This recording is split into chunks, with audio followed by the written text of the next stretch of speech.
Welcome to the Working in Real Estate webinar. I'm your host, Carlie Barnett. And I'm your co-host, Claire O'Brien. Join us as we dive into the dynamic realm of talent acquisition and uncover insights that will reshape your approach to both working in real estate and recruiting to build your business. Get ready to be informed, inspired, and empowered.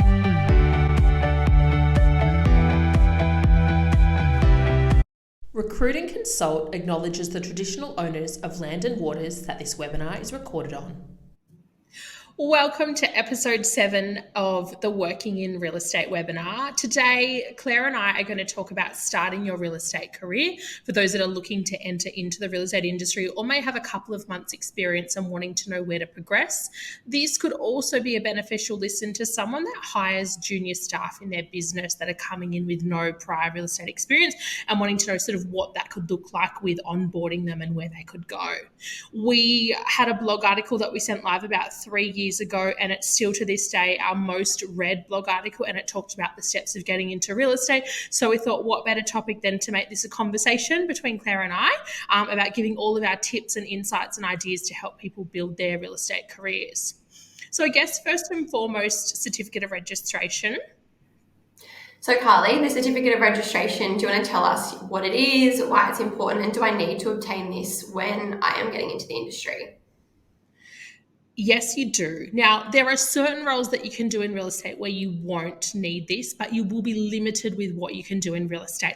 If you're wanting to go down the path of selling or property management or liaising with clients about property prices and information and whatnot, you will need to get the certificate of registration. Some clients that we work with will want to see that you've committed to starting the certificate of registration course or to have obtained it, even if it is for an office-bound administration role, because they may want to be able to give you further responsibilities with that role that require the compliance of a certificate of registration.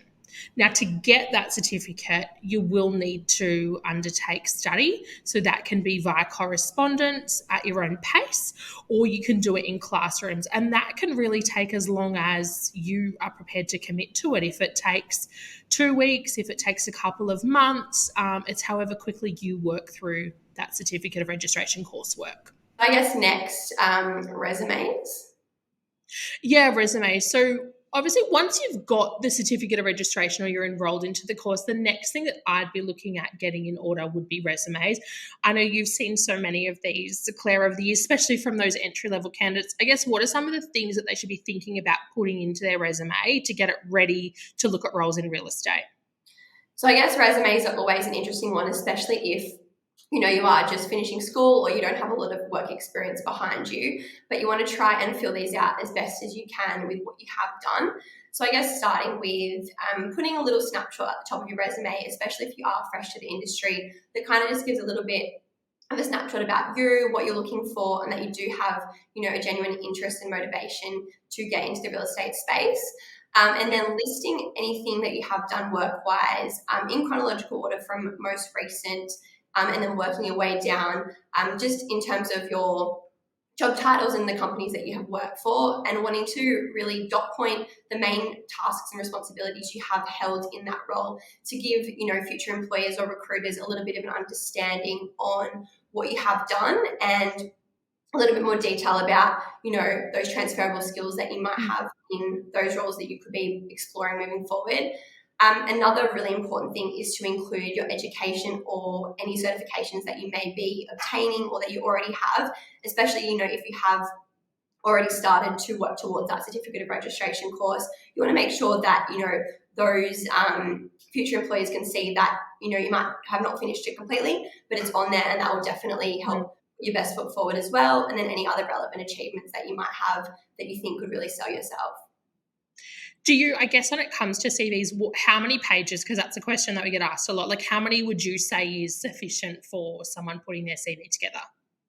I would say maximum 3 pages. You want to try and get, 1 to 2 pages would be ideal to really, put that snapshot together. But if you do have, quite extensive experience, you want to keep that relevant. And then if, you do have a bit of extensive experience in just the workplace in general, you want to make sure that you're probably just limiting that to probably the most the last 10 years of work experience. Unless things past that are quite relevant, I probably wouldn't be including those. Yeah. And when it comes to your CV, do you think putting a location on there, like the suburb in which you reside or the geographical region, is important as well? Yes, absolutely. Because when you know you are putting yourself forward for roles, generally clients will want to see that you are living quite close, probably within about a half an hour, 40-minute drive to where you're going to be working, especially when it comes to roles that do require a little bit of local knowledge. It will help them, especially recruiters, help you explore roles that are, relevant to where you are located, and they can definitely navigate you the best way possible. Yeah. And then I guess with resumes, like how important is it that people spell check, grammar check, fact check, date check, I guess check if they're going to use some sort of chat GPT, the language on there, like how important is it to cast like your eyes over it 2 or 3 times before you send it anywhere? Oh, this is really, really super important that you do, triple check, get someone else to read over it, especially before you are submitting this for roles, because we have definitely seen candidates miss out on opportunities due to lots of spelling and grammar errors, especially, if you're looking for a role that is on the administration side. Attention to detail is a massive thing that you need to be good at, especially when you are looking at roles down that avenue. Like I said, get someone else to have a cross check over it, especially with ChatGPT. Lots of people use it these days, and that's totally fine, to try and make it a little bit more interesting and think outside the box a little bit. But we have seen, things come through that if you are going to copy and paste straight off of ChatGPT, there is like a bit of a grey box that it does highlight around, and there are things that do need to be filled in that sometimes people forget to fill in. So yeah, just making sure that you're cross-checking or your font and your spelling is correct, because it could lose you an opportunity just for simple things such as that. Yeah. So enrolled in certificate of registration or completed that, taken those tips on board in regards to the resume, where do we go next? So presentation. So if you're going to be working in real estate, obviously each place has their own dress code, and you might see real estate agents walking around in suits most of the time. But I guess, what is the dress code in real estate? Do you need to dress smart casual, professional, or what would you say, Carlie? Yeah, I feel like the line's been blurred a little bit because there are businesses now that wear white sneakers and chinos, or they wear sort of more casual, maybe jeans and a blazer, where it used to be quite a corporate industry with a tie and suit. I definitely feel for an interview, dress to impress, even if you dress over and above how the team would normally present themselves. So if you're going for an interview, you can see online that that business wears chinos and white sneakers or jeans. Do not wear that to your interview. Go in a full suit with a tie. You need to look razor sharp and really be putting your best foot forward. Before you start a role, whoever is hiring you or whoever your direct manager is, it's highly likely that they're going to have a conversation with you about what the dress code of the company is and what is and isn't considered acceptable.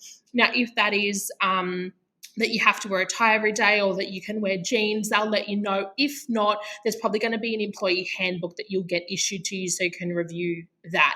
But then it's important from there to make sure that obviously you stick to what that is. Some businesses may have a very strong stance on, facial piercings not being shown or tattoos not being shown, or, no rips in jeans if it's casual Friday, or no offensive slogans on your t-shirt. So you really need to look at what those guidelines are for that company and just follow those. It might mean that if you do happen to have a tattoo on your arm, you may just need to cover it when you're in the workplace or when you're in front of a client. Or if you happen to have a facial piercing, you may need to take that out. Again, for casual Friday, you might need to get, if you've only got jeans with rips in them, maybe get a pair of jeans for casual Friday that don't have rips, just depending upon what the workplace dress code is. Yeah, absolutely. And I think, if you are working with a recruiter and you can see that online, or you've seen those agents in the local area kind of not dressing to what you think is, super corporate, just ask the question, check in, or what do you think I should be wearing to the interview? Because I think it's always best to be overdressed and come across quite sharp upon that first impression. So then you are putting that best foot forward. Yeah, absolutely. And that's exactly it. It is all about first impression. So, a well put together CV, the certificate of registration in place, and then presenting yourself really well. It just shows that you are taking this so seriously, and that if someone's going to invest in you and train you, that you're there and you're there to stick at this and give it everything. And that's what those clients are looking for. It's a big investment to train someone new to the industry. We work with a lot of amazing businesses that are prepared to invest in that training and to build and guide your skills and your career. It's really good if you can come in and start off the tone really well with getting those three things correct.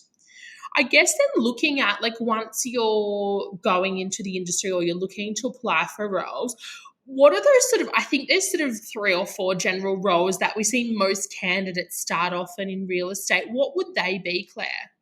So I guess a lot of people might want to start in a reception role, so answering phones, organising meeting rooms, doing a little bit of administration support, just kind of managing that front of house area, also making sure all of the office supplies are stocked, making sure, you know, the kitchen's tidy and things like that. And generally in those roles, they're a great place to start because you can see how people in the office, how they're having conversations, you're meeting and greeting clients that are coming in, so you can start to familiarise yourself with that kind of office environment and what you can be expected to, I guess, be getting yourself into moving forward.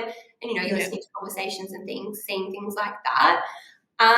Also, sometimes people like to go straight into a leasing role. So that's working under the property management department where you'd be assisting the property management team with their open homes. So going to open homes midweek and on the weekends, talking to clients, answering any questions, also potentially, you know, helping the property management team process any applications, and then also uploading those properties online. And then thirdly, I think more of like that junior sales or prospector role. Carlie, what can you kind of be expected to do in those types of roles? Yes, so those junior agent and prospecting roles tend to start off with just doing a few parts of the sales process, and it builds over time until you're quite confident threading it all together.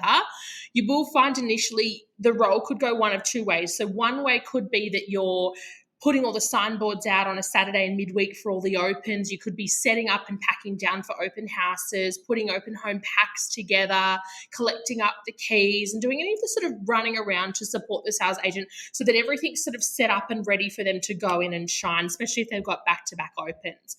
You could also get involved in, or you could also have a standalone role that does these where it's focused on lead generation and prospecting. So that can be working through a database of existing clients that they may have done appraisals for in the past or that they've met with at open homes, and reconnecting with them and giving them updates on the market and finding out if they've purchased, sold, and updating that database, trying to get that agent back in the door to do an appraisal there and list that property for sale. You may also need to walk the streets and do some door knocking or some letterbox dropping as well. So that tends to be that sort of starting point for sales. Now, with that, sometimes you will get to go to the open homes. You may stand at the front door or inside the property, taking names and numbers of the attendees, speaking to them, passing out brochures and floor plans on the property. That sort of minimal communication, and the agent will tend to have more of those deeper conversations when it comes to pricing, how the auction campaign works, and guiding the buyer through that process. You could then also get involved in some follow-up from the open home. So calling buyers back, it could be on a Saturday afternoon, it could be on a Monday, it could be on a Thursday or a Friday if it's been a midweek open, and just getting their feedback and thoughts in regards to the property they've inspected, noting that down in a database system and giving it to the agent so that they can then pass that feedback on to the vendor. The role can obviously continue to evolve and grow from there, where you can actually be involved in more of the selling and negotiating and listing yourself, but it will start at that real fundamental skill set to build out your sales career. And I think it's great the fact that, you know, you don't just have to go into one specific role to start. Obviously, you'd be coming with a set of skills based on your personality, you might have some previous work experience as well, and you can actually explore a few different avenues depending on what you have experienced in the past. And that, I guess, takes us to what we wanted to kind of talk about next is transferable skills, people that, you know, we might have met on the candidate side who have been working in different industries prior, or they might be fresh to the industry, and what types of roles and tasks that they might have been doing previously, which has then seen them transition into real estate after obtaining their certificate of registration, and kind of the different avenues that they have gone down. So I guess, Carlie, do you want to kind of give us a couple of examples of people that you've worked with in the past and where they've come from and where they've transitioned into? Yeah, so I met with a candidate probably about 2 years ago now that had just finished a hairdressing apprenticeship and decided that hairdressing wasn't the path that they wanted to go down. Now, through that hairdressing role, they'd worked obviously in a salon for a couple of years. They were confident with answering the phone. They were confident with scheduling and rescheduling appointments. They were trusted with taking payments as well and opening and closing a salon. There was also a lot of customer relations. So sometimes there's complaints or upset customers that aren't happy with treatments, that they might be that first port of call if they've processed the payment or booked them in. And then having to make conversation with strangers when you're washing or blow drying their hair or getting them set up. So that candidate went and got their certificate of registration. They actually were put onto a reception desk because they were very confident, like I said, with the phones and being customer facing. And then after about 6 months, they were progressed into one of the sales agents teams, and they were doing a sales admin / sales PA role. So then getting involved in more of the open homes, they were working towards their class 2 license. They were getting to do like marketing tasks, prepare for appraisals, update the database, meet clients at properties, book styling appointments, go to photo shoots, and that role will just continue to evolve from there. And I think the path for that candidate with that business is to move them into a sales role long term. Another candidate I met with probably just over 12 months ago had actually come from somewhat of a trade background, so working in that landscaping space.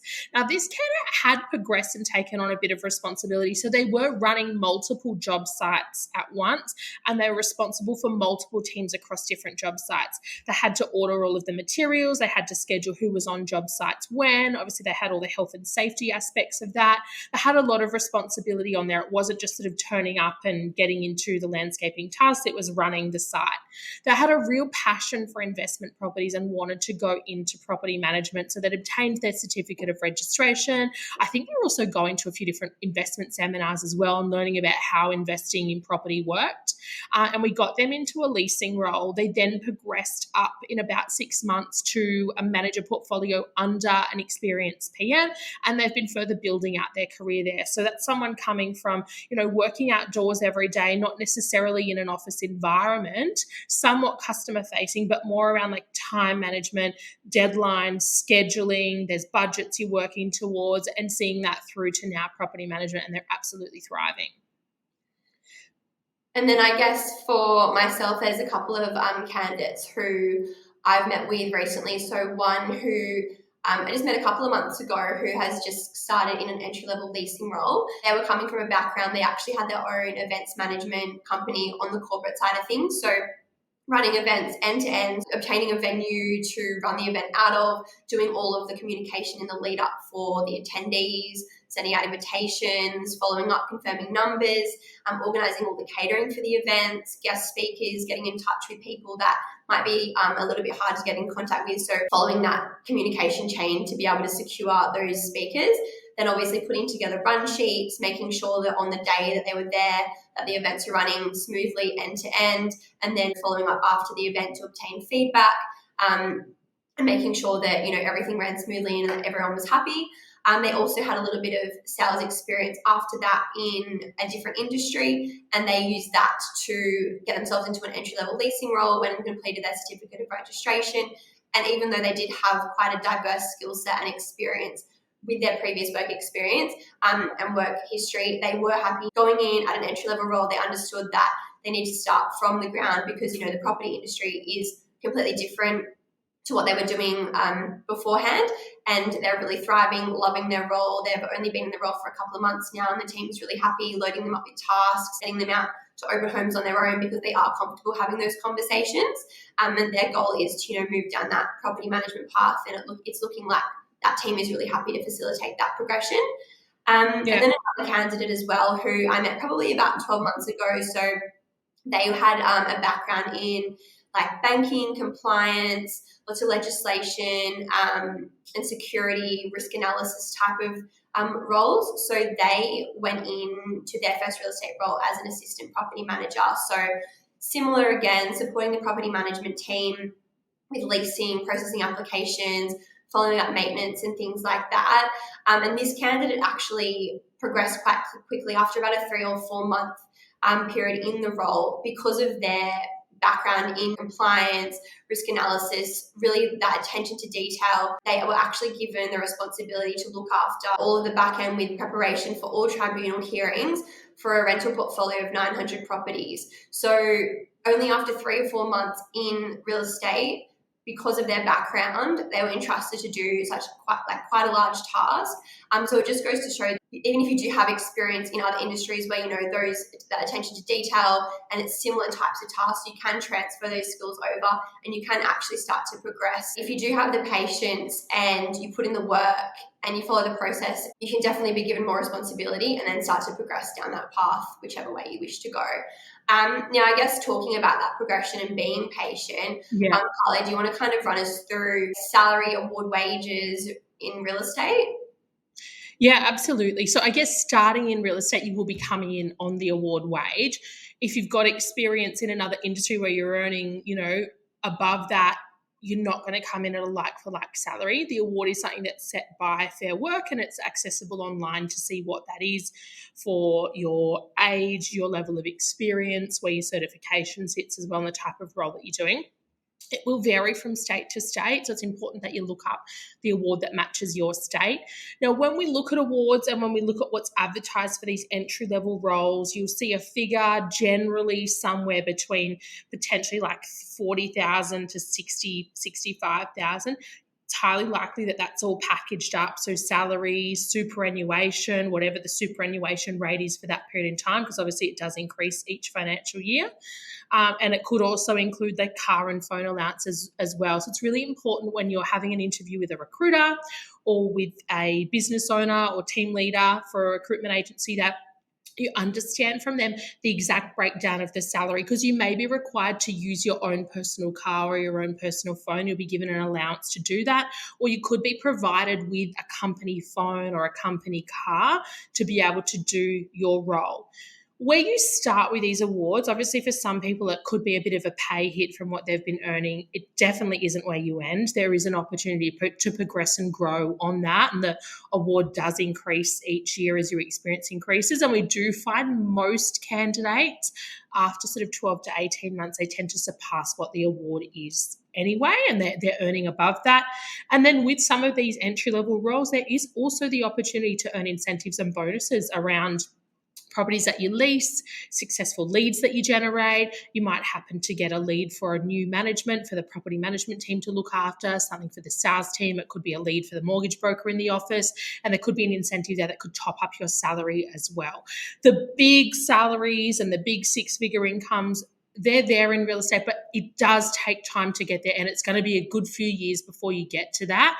And if you're patient and you stick to the role and you stick to the industry and you don't muck around too much with jumping in and out or trying different things, then you'll tend to find that you'll be able to work towards getting that salary increase without too much sort of stress there of it staying stable. Yeah, exactly right. And that's the thing. I think there's definitely, candidates that we've come into contact with who seem a little bit frustrated because they've been in roles for, 2 and 3 months, and they're in leasing, they really want to be in sales. And in most cases, generally speaking, agencies will be happy to progress you, but they're not going to progress you until you're ready, and you just need to be patient. It doesn't look good when you're jumping around agency to agency, 3 months here, 3 months there. It's not going to look good in the long term. So it's really important to buckle down 12 to 18 months in that role, and then speak to your manager and see what they can do. And like I said, in most cases they would be happy to move you in the direction that you wish to move, and it does work out well for you in the long term with that stability. Yeah, absolutely. And the thing is too, like, you might join a business in one role and you want to progress. The business might not have the capacity to progress you immediately. Sitting in an entry-level role for 12 months it's not a bad thing. You will learn so much and be able to move. Most people tend to take on more responsibility. They might not change their job title, but they will change their level of responsibility at the 3-month, 6-month, 12-month mark, even 18-month mark. As they're more confident and competent with the tasks that they're doing, most business owners or leaders will give you more responsibility so that you can learn more and further develop your skills. But don't be disheartened if you're not changing job titles within 6 or 12 months and your salary hasn't doubled, because that's just not how real estate works. It's very much a long game, and the more patient you are and the more committed you are to the role, the better it's going to pay off in the long run. Yeah, absolutely. So I guess, we've touched on your certificate of registration, transferable skills, presentation, resume, of course, and some examples in there. So I guess wrap everything up. Obviously speaking to lots of different people all the time, we hear a lot of things. We'd like to do a little bit of a myth busting little section at the end here, just to squash some of the myths that are kind of floating around, but we would just like to kind of clear some of those up. So Carlie, do you want to get started on that one? Yeah, absolutely. So one of the ones that we hear all the time is that I can complete my certificate of registration in a 1-day course. No, you cannot. You need to do the course. I believe the fastest that you can do it at the moment is over 2 weeks. And I mean, that's really dedicating to powering through those assessments and all that coursework. It's okay if it takes 2 weeks. It's okay if it takes a month. It's okay if it takes 2 or 3 months. That's fine. There's no sort of prize for winning and getting that first. Take the time to get that. It's going to take more than a day. It's totally fine if it takes a few weeks. It's not like a university degree where you need to commit years to it. You will have it generally anywhere between sort of 2 weeks and 3 months if you put your head down and focus on it. Yeah. And another one that we hear a lot is that you need to start in property management in order to get into sales. Now, no, this isn't the case. Obviously, as we did touch on before, there is a few different roles that you can kind of get started in. If you are coming from a role where you were in a sales environment previously, you can certainly get started in a sales role straight off the bat in more of those junior agent entry-level roles. So you don't need to go down the property management path and become a property manager and then move across into sales. You can definitely go down the sales path a lot faster than before, kind of switching across. Yeah, absolutely. And equally, you can start in PM and make the switch. You can start in sales and make the switch. You can start on reception. Where you start doesn't have to be where you end. But yeah, you don't have to be a property manager to become a sales agent. That's absolutely a myth, well and truly. What about, I guess we spoke about salary before, Claire. Can you earn $1 million in your first year in real estate? Look, I hate to burst your bubble, but probably not. Like we said, you're starting on the award wave, you're new to a new industry.